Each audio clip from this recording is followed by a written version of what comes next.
So आत्ताच आपण cross केलंय बलवाडा. मोठं गाव आहे या रस्त्यावरचं. National highway 347. तर पुढे जाऊन आपण लेफ्ट घेणार आहोत. 1 तासाचा प्रवास अजून बाकी आहे आपला. जवळपास 32 किलोमीटर्स. रस्त्याचं काम चालू असल्यामुळे स्लो होईल हा प्रवास. 1 तास लागेल 30 किलोमीटर्ससाठी. रस्त्याचं काम चालू आहे.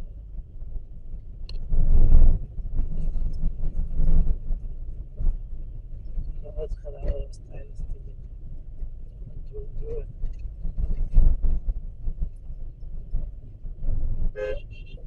नर्मदा माथेवरचा हा एक भव्य ब्रिज आहे.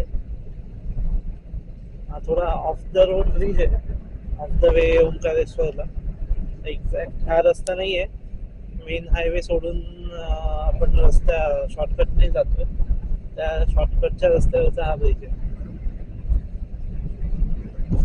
नर्मदेचं पात्र फारच मोठं आहे, फारच भव्य आहे, त्यामुळे ब्रिज पण खूपच मोठा आहे.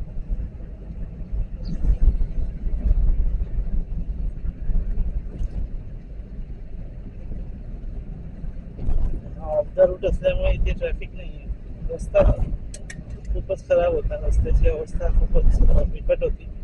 पण ब्रिज फारच छान आहे.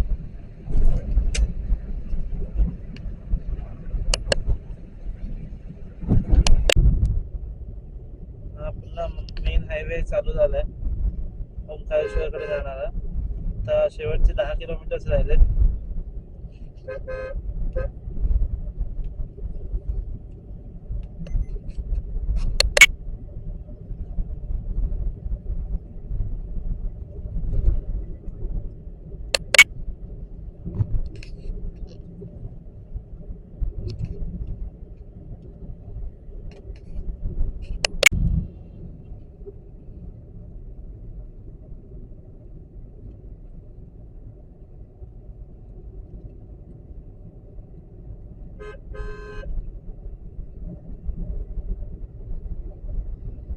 मध्य प्रदेश अगदी सुजलाम सुफलाम दिसतो.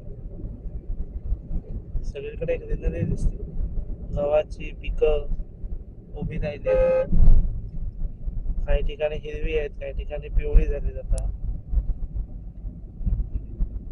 मध्ये मध्ये काही आंब्याच्या बागा लागल्या.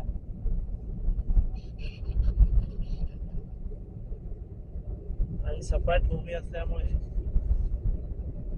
आपल्याला जिथे तिथे शेती दिसते, दूर दूरवर पसरलेली.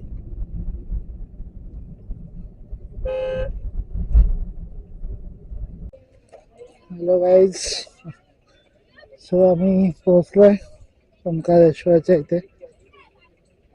चाललो आहे दर्शनाला. तर बघू, खूप बेकार ऊन आहे त्यामुळे त्रास होतो उन्हाचा.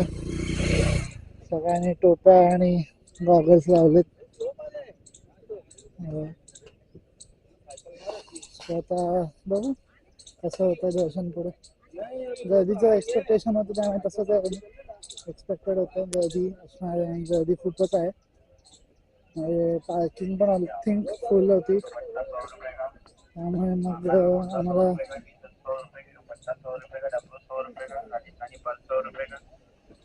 बाहेर पार्किंग करायला लागले थोडीफार.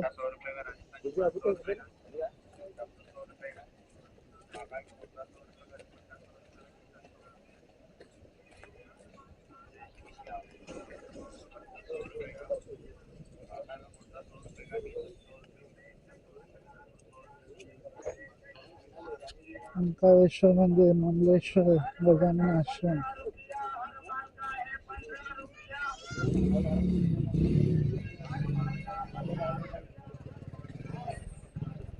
चलो आता इकडे खाण्यापिण्याची तशी सोय तर आहे दिसते. खेळण्यांची सोय आहे. इथून चालत जायला आहे रस्ता पुढे. बघूया आता कसं होतं दर्शन पुढे. जवळ गेला परत मी थोडं करेन ब्लॉग अजून आणि सांगतो तुम्हाला. हे बघा, हे आम्ही व्हिडिओत बघितलं होतं गजानन महाराज शेगावचा मठ आहे इकडे. ट्राय केलं होतं बट ते कपल्सला जायची मला होईल होतं त्यांचं.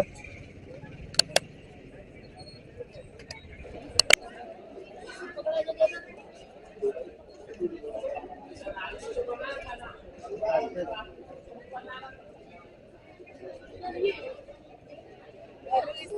Welcome back guys. थोडी पेट पूजा करून आता आम्ही चाललोय ओंकारेश्वर दर्शन करायला. हे बघा आमचं बछडा. सो दोन गोष्टीने जाऊ शकतो, आयदर नदीतून जाऊ शकतो नाही तर चालत सुद्धा जाऊ शकतो. सो आम्ही चालत जातोय. 400 मीटर डिस्टन्स आहे इथून. मध्ये एक ब्रिज आहे, त्या ब्रिजवर चालत जाऊ शकतो. इथे लहान मुलांची दुकानं खूपच नाही, खेळणी आणि बापरे, बघून बघून धकाल एवढी दुकानं आहेत ती.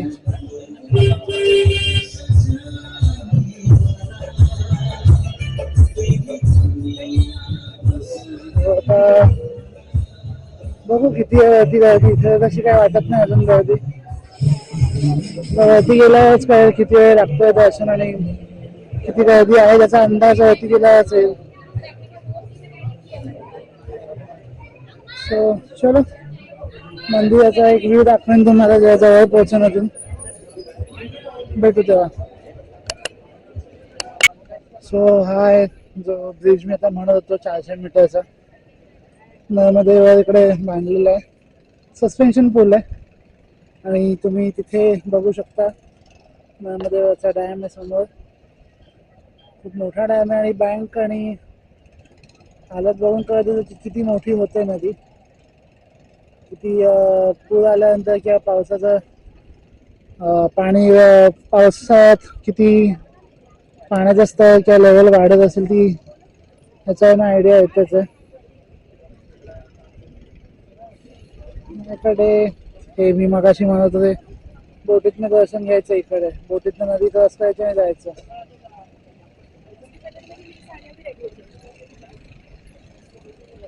इथे थोडा पुढे गेल्यानंतर या साईडला एक संगम पॉईंट पण आहे, तिथपर्यंत पण जायला मिळतं. 300-400 का 500 रुपये आहेत त्याचे पण संगम पॉईंट पर्यंत जायचं. आणि अदरवाईज 100-200 रुपये तुम्हाला इथेच फिरवतात या 50-60 का 100 मीटरच्या एरियामध्ये. तर तुम्ही बोटिंगसाठी जातच असाल तर go for Sangam point I will suggest. कारण का हे आत फिरण्यामध्ये अशी काही वेगळी मजा नाही. तुम्ही जस्ट बोटीत बसता आणि फिरतात. ॲटलिस्ट तुम्ही एक संगम पॉईंट बघायला तर एक वेगळं एक्साइटमेंट आहे. 2 नद्यांचा एक मोठा संगम आहे इथे पुढे. तो कधी आला तर हे ज्योतिर्लिंग आणि हा सगळा अनुभव नक्की घ्या. आणि बघू आमच्याकडे एवढा टाइम अवेलेबल असेल तर घेऊ दर्शन आणि काय करू. ते मंदिर तुम्हाला समोर दिसतंय लाल दगडाचं ते मंदिर आहे तिकडे. हे समोर दिसतं ते मंदिर आहे. आणि मंदिराची व्ह्यू रचना पण तुम्ही बघू शकता. एक वेगळ्या स्टाईल वेगळ्या पॅटर्नचं आहे ते. नॉर्मल शेप किंवा अशातलं नाही, एक वेगळं युनिकनेस त्यांनी दाखवला जरा. सो चला जवळ त्यांच्या अजून एक रेकॉर्ड करतो. So welcome back guys. झालं दर्शन तसं थोडंफार. मे बी वीकेंड होतं त्यामुळे जरा गर्दी जास्त मिळाली. अराउंड आम्हाला 1.5 तास लागला पूर्ण दर्शन करून बाहेर यायला. त्यात VIP लाईन असते, पैसे द्या आणि दर्शन घ्या. त्यामुळे जास्त गर्दी आणि मेसी होतात आणि थोड्या एका गुफेत घुसायचं असतं त्यामुळे सफोकेशन सारखं किंवा थोडं घाम आणि येणं खूप होतं. त्यामुळे थोडं दगदगीचं किंवा टेन्शन वाटू शकतं. बट दर्शन होऊन जातं. हे जर तुम्ही वीकडे मध्ये आल तर जरा कमी गर्दी मिळू शकते. आज शनिवार आहे त्यामुळे गर्दी जास्त मिळाली. सो आता बघू इकडे बोटिंगचा पण ऑप्शन आहे. बोटिंग करायला मिळायला टाइम असेल तर बोटिंग पण करून घेऊ आणि चलो भेटू नंतर. So welcome back guys. ओंकारेश्वरचं दर्शन घेऊन थोडं एनर्जी साठी आम्ही उसाचा रस प्यायला तिथं चांगला होता. आणि आता आम्ही चाललोय मामलेश्वर ज्योतिर्लिंग बघायला. ते पण इथून जवळच आहे, वॉकेबल आहे. वर चांगला एक्सपिरियन्स आहे. एक्सपेक्टेड होतं गर्दी असणार आणि गर्दी तर होतीच. सो चांगलं आहे. तर बघू महाबळेश्वरला काय हालत तिथे, तिकडे गर्दी आहे नाही आहे काय आहे.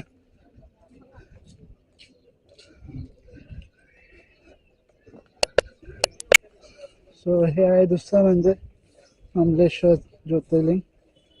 तिथे एवढी गर्दी नाही कारण का जास्त लोक येत सुद्धा नसेल का पहिलं सगळे ओंकारेश्वर करून घेतात, त्यामुळे तिकडे जास्त गर्दी असते. इथे कोणी यायला मग एवढं तयार नसेल मे बी. तर इथून तर वाटत नाही गर्दी आहे, आत गेल्यानंतर क्लिअर कट आयडिया येईल. मंदिराची रचना तुम्ही बघू शकता.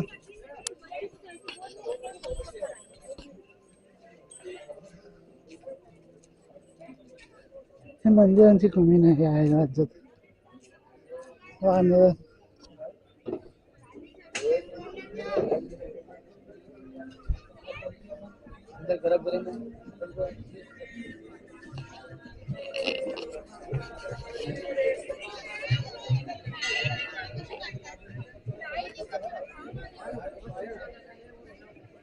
हे मंदिर आहे.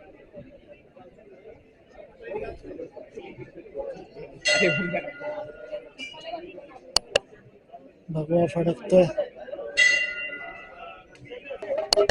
सो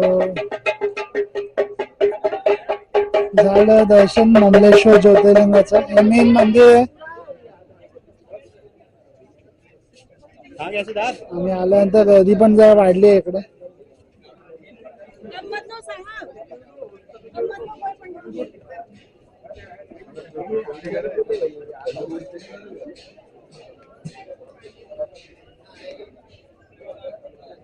नंदीश्री